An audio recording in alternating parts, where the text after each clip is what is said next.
नमस्कार जी। आज हम दोबारा फिर राजवीर जी से डिस्कस करेंगे जो हमारे कुछ टॉपिक रह गए थे उसके बारे में हम अच्छे ढंग से बातचीत करेंगे। तो राजवीर जी से हम पूछते हैं सबसे पहले किसानों के बढ़ाए गए खर्चों के बारे में। राजवीर जी आपके क्या विचार हैं? वाहेगुरु जी का खालसा वाहेगुरु जी की फतेह। आज हम किसानों के खर्चों के बारे में विचार करेंगे।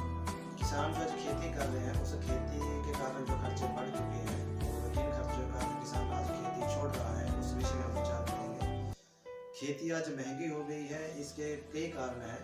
एक तो खेत के अंदर जो खेती करने के लिए संसाधन होते हैं वो संसाधन महंगे हो गए हैं, और दूसरा जो रासायनिक प्रोडक्ट है पेस्टिसाइड वगैरह डालते हैं खेतों में वो महंगे हो गए हैं, बीज महंगे हो गए हैं, और ये सब विदेशीकरण के कारण हो रहा है। और ये इनके महंगे होने के कारण खर्चा बढ़ गया खेत का, और जिस कारण किसान आज खेती छोड़ रहे हैं। खेती मुनाफे का सिस्टम नहीं रहा कि खेती से कोई मुनाफा होता है। सिर्फ एक घर की जो ज़रूरतें हैं वो ही पूरी हो रही हैं, और जो सामाजिक ज़रूरतें वो पूरी नहीं हो रही हैं, जो बच्चों की ज़रूरतें वो भी पूरी नहीं होती हैं।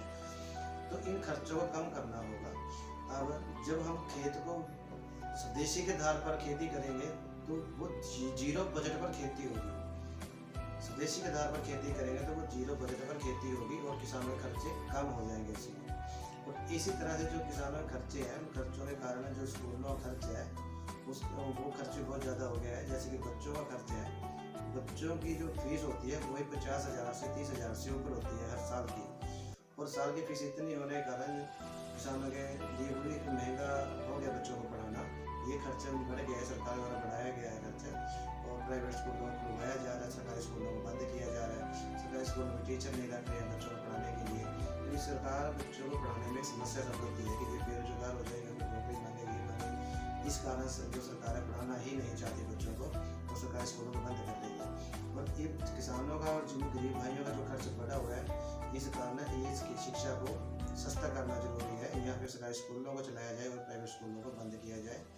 तो ये यहाँ पर खर्चा कम होना जरूरी है। कुछ अस्पतालों का खर्च जो है वो बहुत बढ़ गया है। आज प्राइवेट हॉस्पिटलों में इलाज करवाए जाते हैं, सरकारी हॉस्पिटलों में डॉक्टर नहीं मिलते हैं, दवाइयाँ नहीं मिलती हैं, सुविधाएं नहीं है, जिस कारण किसानों को और गरीब भाइयों को मजदूरों को मजबूरी में प्राइवेट हॉस्पिटलों में इलाज करवाना पड़ता है।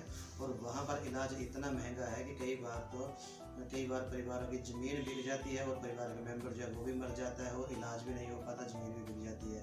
तो ऐसी गंभीर बीमारियां लगी हुई हैं कि इनका इलाज करवाना मुश्किल हो जाता है।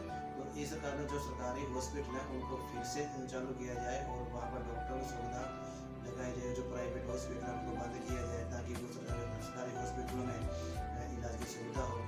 और यहाँ पर एक नियम बनाने की आवश्यकता है कि सरकारी हॉस्पिटलों के लिए एक नियम बनाया जाए कि कोई भी डॉक्टर को 50-60 साल की एज से पहले सरकारी हॉस्पिटल को छोड़कर आप प्राइवेट हॉस्पिटल में नहीं जाएगा, और ना ही वो प्राइवेट हॉस्पिटल करेगा।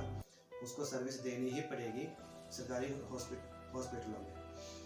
तो इसी प्रकार से सरकार द्वारा टैक्स लगाकर महंगाई बढ़ाई गई है। महंगाई इतनी हो गई कि परिवार का घर चलाना मुश्किल हो गया है, हर सामान महंगा हो गया है, तो ये पहुंच से बाहर हो गया है।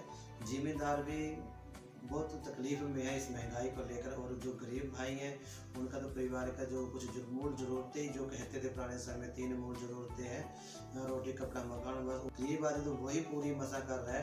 बाकी ज़रूरतें जो है वो सब उसने नकार दी है, और अपने बच्चों को स्कूलों से हटा दिया है, हॉस्पिटल से ज़्यादा इलाज नहीं करवा पाते। तो इन समस्याओं का समाधान जो सरकार को करना पड़ेगा, और टैक्स को कम करे और महंगाई सस्ती हो। इसी तरह से सामाजिक खर्चे वो बहुत महंगे हो गए हैं। यहाँ पर भी कुछ नियम बनाने की ज़रूरत है सरकार को, ताकि सामाजिक खर्चे जो है वो कम हो।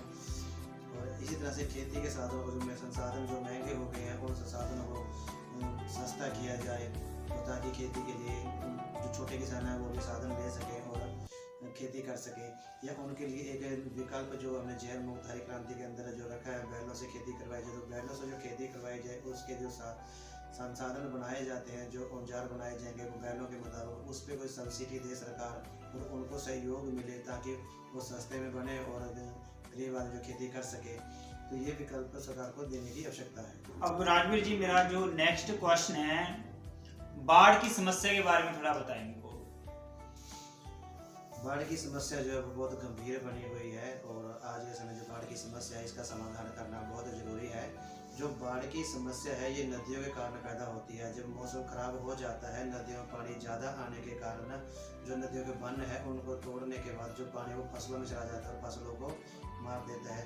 ये गंभीर समस्या जो किसानों द्वारा फसल 6 महीने में पैदा की जाती है, उस फसल को 1-2 दिन में ही डुबो के मार देता है। तो इसका समाधान करना बहुत जरूरी है। इसके इस विषय में हम आपके सामने एक तो विकल्प रखते हैं कि जो नदी है, नदियों के बंध को ऊंचा किया जाए और ऊंचा करने के बाद उस पर सड़क बनाई जाए ताकि बंध को नदियाँ तोड़ ना सके। और उस बंध के दोनों तरफ दीवारें खड़ी की जाए ताकि पानी का दीवारों पर असर ना हो और सड़क पर असर ना हो। जो सड़क बनाई गई है उसकी एक साइड नाले निकाले जाए जिससे पानी की सिंचाई की जाए और उस स्थानों तक पानी ले जाया जा सके उस नदी से जहाँ पर बारिश नहीं हो रही, मौसम की मार नहीं हो रही, वहाँ पर उस पानी से सिंचाई की जा सके, वहाँ पर उस पानी को ले जाया जाए। और इसी तरह से जो नाले निकाले गए नदियों से उनके दोनों तरफ फलों के वृक्ष लगाए जाएं और उनके बीच में वाटर रिचार्जिंग का सिस्टम भी बनाया जाए ताकि पानी भी रिचार्जिंग हो सके और फलों के वृक्ष भी लगाए जाएं ताकि वहाँ से गरीब भाइयों को और किसानों को आमदन प्राप्त हो उसके फलों के वृक्षों से। इसी तरह से दूसरा विकल्प हम रखते हैं कि जो नदियाँ हैं, नदियों के अंदर मिट्टी भरने के कारण उनकी गहराई कम हो गई है, उनकी गहराई की जाए, नदियों से मिट्टी निकाली जाए और उस मिट्टी को निकाल के किसानों के खेतों में डाला जाए ताकि वहाँ पर खेतों की जो ज़मीन है वो उपजाऊ हो जाए और किसानों को अच्छी आमदन हो और वहाँ से आमदनी प्राप्त हो, अच्छा उत्पादन हो। तो वहाँ पर उस मिट्टी को डाला जाए और नदियों की गहराई भी हो जाएगी और ज़मीन का भी सुधार हो जाएगा। तो एक ये काम, उन नदियों से जो नाले निकाले जाएं उन नालों को इस तरह से निकाला जाए कि नदियों में पानी आने के बाद वहाँ से पानी ले जाया जाए सिंचाई के लिए। जब नदियों में पानी ना हो, जब खेतों में बारिश हो जाए, वहाँ पर समस्या खड़ी हो जाए पानी की, फसलों के मरने की, तो उस पानी को फिर से उन नालों में डालकर वापस नदी में लाया जा सके या उस स्थान पर ले जाया जा सके जहाँ पर बारिश नहीं हो रही है और वहाँ पर उस पानी से सिंचाई की जा सके। ये समाधान हम बाढ़ के विषय में रखते हैं और इसे और बेहतर बनाने के लिए आप सुझाव देना। हाँ जी राजवीर जी, मेरा नेक्स्ट क्वेश्चन है सड़क का विकास के बारे में आप क्या समझते हैं, सड़कों के विकास के बारे में? देखिए, सड़कों के विकास के बारे में बात यह है कि जो किसान है, किसानों के खेत को जो रास्ता जाता है वो रास्ते आज भी कच्चे हैं और उन पर जो बारिश हो जाती है, बारिश होने के कारण वो रास्ते खराब हो जाते हैं। जो जहाँ पर भारत के अंदर बैलों के द्वारा खेती की जाती है वहाँ पर बैलों को बहुत परेशानी होती है इस स्थिति में और वहाँ पर इसको पक्का करने की आवश्यकता है। जितने भी रास्ते हैं उन सबको पक्का किया जाए। गांव से खेत से गांव तक पूरी की पूरी सड़क बनाई जाए पक्की और उसके दोनों तरफ फलों के वृक्ष लगाए जाए और वाटर रिचार्जिंग का सिस्टम भी बनाया जाए ताकि बारिश होने पर जो पानी है वहाँ पर वाटर रिचार्जिंग के जरिए उस खाई में जाकर रिचार्ज हो जाए और फसल को मरने से बचाया जा सके। और गांव से मंडियों तक, मंडियों से शहर तक पूरी सड़कें पक्की की जाए और ताकि और ये सड़कें पक्की इस तरह से की जाए कि पशुओं से जो आवाजाही है वो चले, ट्रांसपोर्ट पशुओं से हो, उस प्रकार सड़कों का निर्माण किया जाए और दोनों तरफ फलों के वृक्ष लगाए जाए और उत्पादन वाले वृक्ष लगाए जाए ताकि उससे उत्पादन हो, किसानों को भी मुनाफा हो। और इस तरह से हम ये सुझाव रखते हैं इस विषय में कि जो रास्ते हैं वो सब पक्के होने चाहिए। बहुत बढ़िया राजवीर जी, आपने हमको बताया, हमको ज्ञान दिया, इसके बारे में बताया। बहुत बहुत धन्यवाद राजवीर जी आपका। बाकी समस्याओं के बारे में हम अगली वीडियो में बात करेंगे।